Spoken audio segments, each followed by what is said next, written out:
Hej, vi er Betty og Teresa fra 9. B. Og vi har fået stillet en opgave med overskriften at overskride grænser. Og så har vi snakket om, hvad der vil være grænseoverskridende for os. Og så endte vi med vinterfredning. Fordi jeg er stensikker på, at jeg aldrig vil hoppe i vandet. Og jeg er sådan lidt mere sådan midt imellem.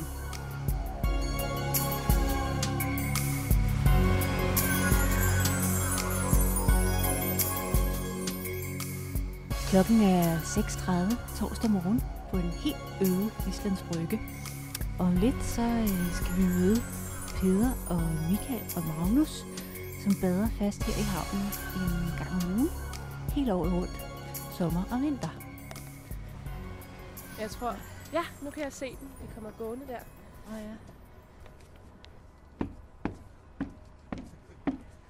Hej, hvor er I friske? Godmorgen. Mega friske. Ja. Nå, er I klar? Jeg er altid klar. Jeg spørger bare, mens I tager tøjet af, ikke? Okay. Okay. Altså, er der nogle regler, når man skal vinterbade? Altså, skal man for eksempel have hovedet under vandet i 10 sekunder, eller er der noget af den slags? Så man skal bare hele kroppen under i hvert fald. Også hovedet. Det er ikke sådan, at man står og tæller og siger, og så må man Altså, først komme op Vi efter. har en regel i vores badeklub, den hedder safety first. Det er lidt afhængigt fra person til person, men for mit vedkommende, når det bliver frostgrader, som der er nu, så tager jeg stigen, når jeg skal i vandet, så hopper jeg ikke. Okay. Men Og der er nogle andre, der gør det lidt anderledes. Ja. Hvad med dig, Magnus? Hvad, Jeg kan godt lide at hoppe, så længe det er muligt. Men på et tidspunkt, så bliver det for koldt. Men jeg tror, i dag, så er det okay. Så kan man godt hoppe. Har I en bestemt rækkefølge, som I hopper i? Nej. Det er bare tør først. Ja. Men normalt så plejer det at være noget med, at vi bruger meget lang tid på at stå og kigge på vandet, og ligesom overveje, og så kigge lidt mere på vandet, og så overveje indtil der er en, der siger, okay, jeg hopper i. Og stå og overveje, hvilket jump man skal lave. Man skal også gerne lave et jump, der forestiller en form for begivenhed eller figur. Ja, vi har et repertoire på nok 50 jumps i hvert fald. Ej, hvor godt. Skal I så står I andre og gætter, hvad det er for en begivenhed, der bliver illustreret? Eller? Det er sådan en slags gæt og grimasser i... Nej, det var slet ikke i tvivl om. Det er ikke noget, jeg gætter. Det kan vi sige lige med det Ja, man kender dem ligesom. De er... Okay. Ja. Jeg har lyst tænkt mig at lave en ny en i dag.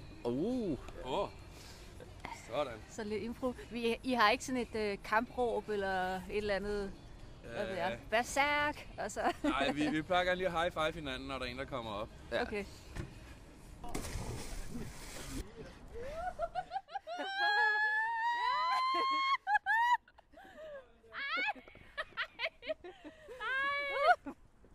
Ej, Hvor er du sej! Peder i! Yes. er det så nu, I giver high five, eller hvad? Ja.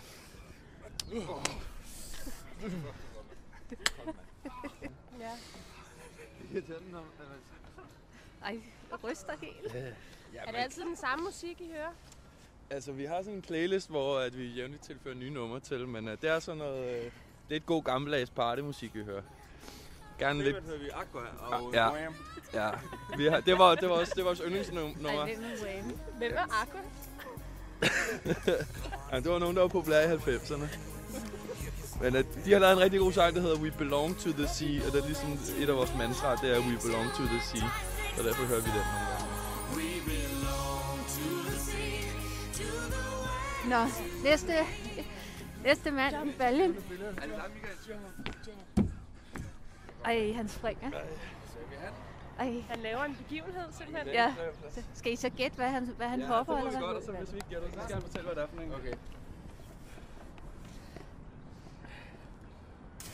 Det var en Jesus. Det var sejt. Ja, en Jesus. Hvorfor gør I det? Altså springer ud i det kolde vand helt frivilligt? Fordi det er så dejligt. Lige bliver frisket lidt op for morgenstunden. Især hvis man også har lidt tørvand, så er det rigtig dejligt her om vinteren, fordi så er det helt ude at komme fuldstændig. Okay. Altså, hvornår startede det med, at I begyndte at springe sådan? Det startede for 5,5 år siden. Hold da Der op. var nogen, der havde været... hvor var det, I var? Egypten, ja. Og så bad de dernede først hver morgen, og så da de kom tilbage, så blev de ved med at bade. Og så er der nogle andre, der er kommet på hen ad vejen. Og så tænkte I bare, Egypten, Danmark, det Ja, er det er same. Ja. Okay. Og så fandt vi ud af, at det bare er så great at bade om vinteren, og så har vi gjort det hvert år. Lige siden. Så er der en til klar. Yes.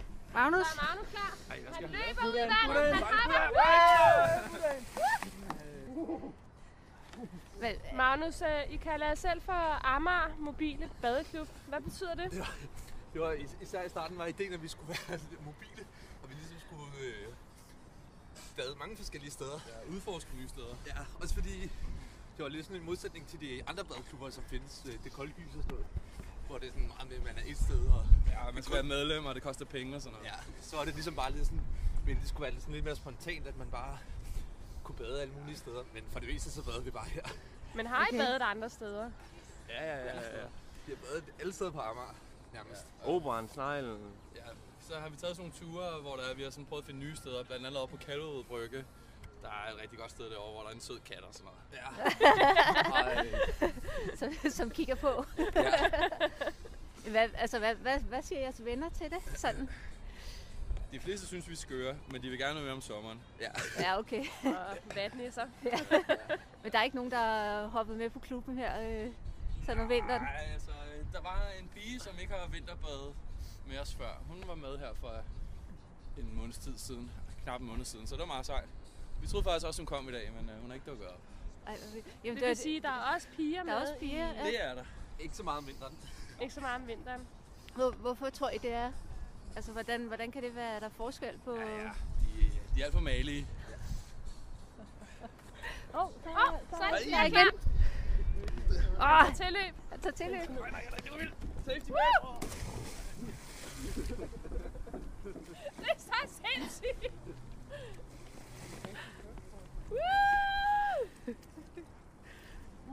Hvor går grænsen?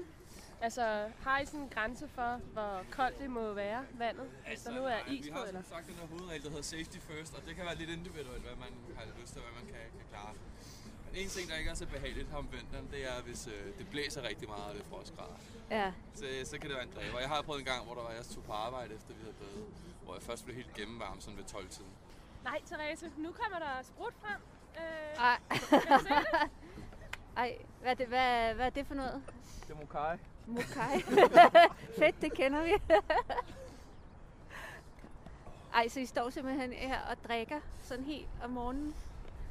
Ja, nogle gange. Det er ikke altid, men... I skal også have lov til lige at smage med, ikke? Det ved jeg ikke rigtigt. Jeg plejer altså ikke at være fuld om morgenen. Nej, men... Nej, Therese, vi skal da lige prøve. Ja, okay. Ej, hvor det ryster. Der bliver rystet på hænderne. Nej. Skål! Nastravi! Skål!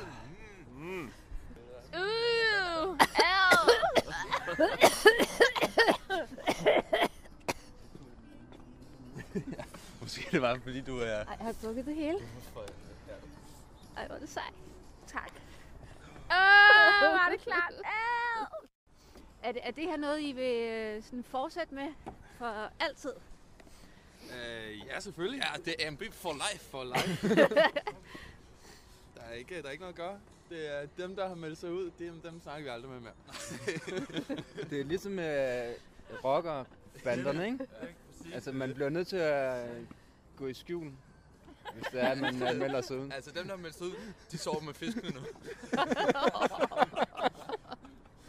Lige sidste spørgsmål. Sådan første gang. Hvordan var det? Jamen, Altså, første gang. Ja, første gang, vi sprang i vandet. Ja.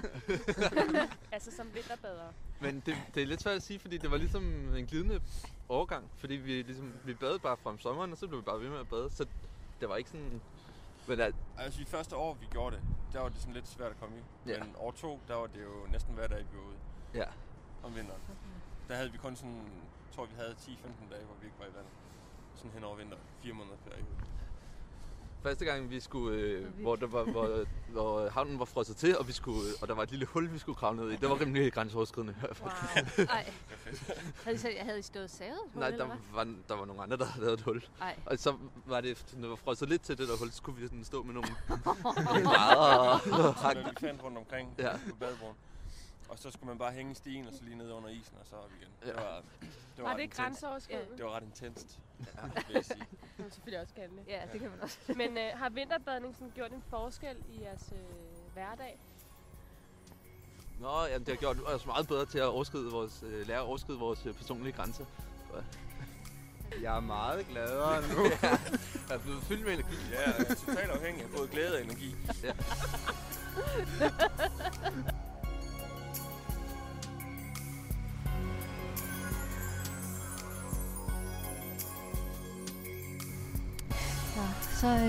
Så blev vi så kloge. Ja, det var en lidt vild oplevelse, synes jeg. Ja, det var det faktisk.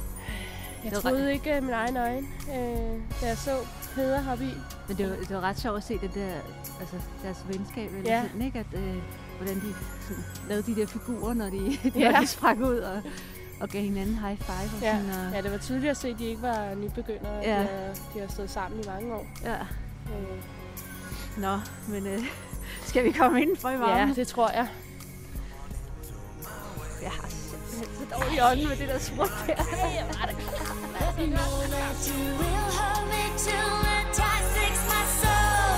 We belong to the sea, to the